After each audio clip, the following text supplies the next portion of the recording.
מי בונה מתקן בשתי דקות? שתי דקות. מי את כל ההנהגה יכפות? הנהגה יכפות. פינקוס תשחיל לנו איזה קללה ובעת זונה.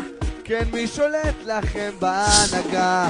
כולם את הנשיא שונאים, אומרים דברים למרות שהם לא נכונים, הכל שקרים.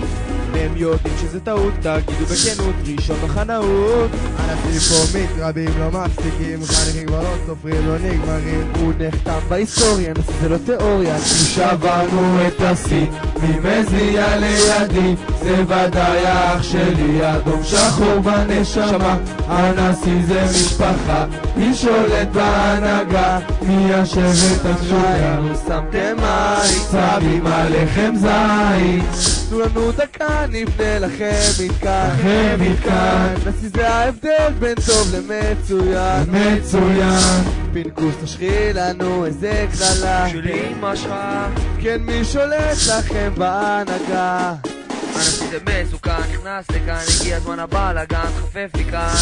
הנשיא פירוש לכוח, בונים ללא מנוח, זזן את המוח. לובשים גלימות שחורות ואדומות, כולם נראים כמו חיות מטורפות. הנשיא משליט פה סדר, אולי זה לא בסדר, אבל אנחנו הנשיא.